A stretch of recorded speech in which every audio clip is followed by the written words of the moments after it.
ईश्वर को मानने की, ईश्वर को पूजने की हर एक इंसान का आस्था अलग अलग है।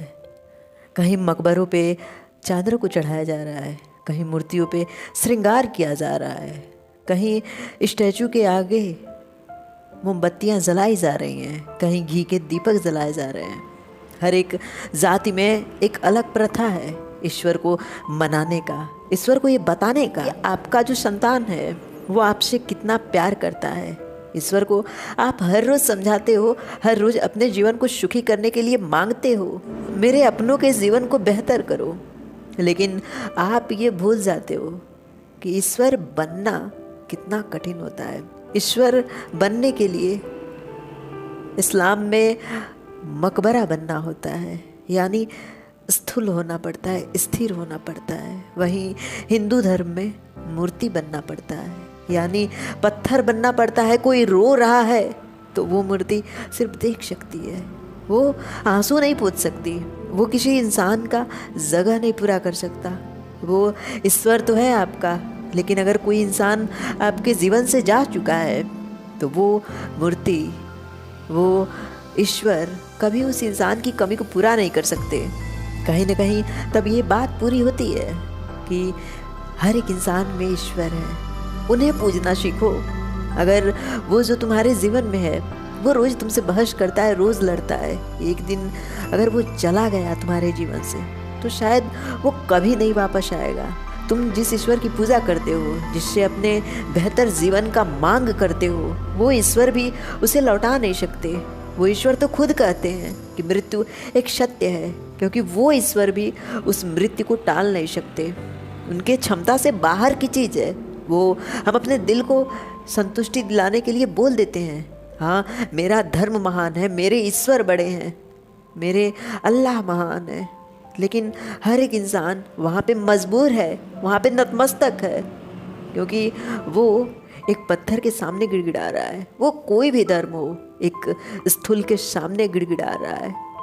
अगर आप बताओ, जो बोल सकता है, जो सुन सकता है, आप उसके दिल को दुखाकर उसके सामने रोते हो, जो स्वयं स्थूल है, जो स्वयं स्थिर हो चुका है, निर्जीव का प्रतीक है, जो क्या वो आपकी बात सुनेगा? जो जीवित है, जिसके दिल में दुख होता है, शायद आपके शब्दों से आप उसे नहीं सुखी कर पाए, आप उसे खुश नहीं कर पाए। आपने जन्म तो पाया इंसान का, लेकिन हर तरफ आपकी वजह से कहीं न कहीं लोग दुखी हो रहे हैं। तो क्या उस पत्थर की मूर्ति को पूज के आप कभी सुखी हो पाओगे? आपको कभी सुख नसीब होगा?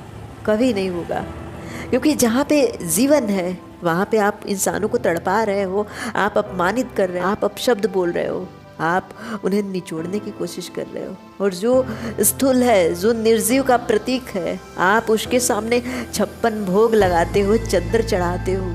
कौन सुनेगा आपकी बात? आप खुद सोचो ना। जो आपकी बातों पे रिएक्ट करता है, आप उसकी खुशियाँ देखना नहीं चाहते। जो स्थूल हो चुका है, आप उसे खुश करना चाहते हो। ये तो एक मूर्खता हो गई ना।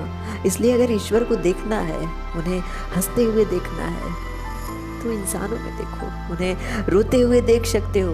तुम्हें कुछ बुरा लगा तो उनके चेहरे पे वो दुख देख सकते हो, क्योंकि वो एक इंसान है, इंसान भगवान है, इंसान के शरीर में ईश्वर है। हाँ, वो बुरा कर्म करता है, हो सकता है उस ईश्वर में जो उसके अंदर बसे हैं उसमें कुछ बुराइयां हो, शायद वो उस बुराइयों से बाहर नहीं आ सका।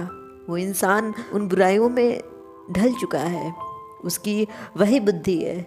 ईश्वर का प्रकार अलग हो सकता है, इंसान एक है।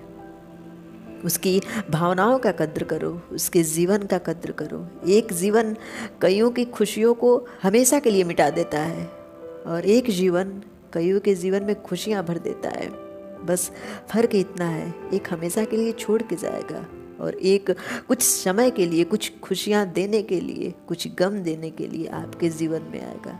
अगर आप स्थूल के सामने मस्तक फोड़ रहे हो, वो कुछ नहीं बोलेगा, लेकिन अगर एक इंसान के सामने अपने सर फोड़ रहे हो, अपने आंसू बहा रहे हो, कहीं ना कहीं उसमें परिवर्तन ज़रूर आएगा, चाहे वो लाख गुना बुरा क्यों ना हो। वो या तो आपके साथ और बुरा करेगा, या आपके साथ एक दया ज़रूर दिखाएगा। उसमें हज़ार कमियां होंगी, लेकिन एक अच्छाई है कि वो इंसान है। वो आपकी बातों को समझेगा ज़रूर, थोड़ा देर लगेगा, लेकिन उस मूर्ति के, उस ईश्वर की अपेक्षा जो स्थूल हो चुके हैं। इसलिए समझो, आप किसके सामने गिड़गिड़ा रहे हो, आप किसके सामने घी के दिए जला रहे हो, आप किसके लिए चिल्ला रहे हो। Thank you guys.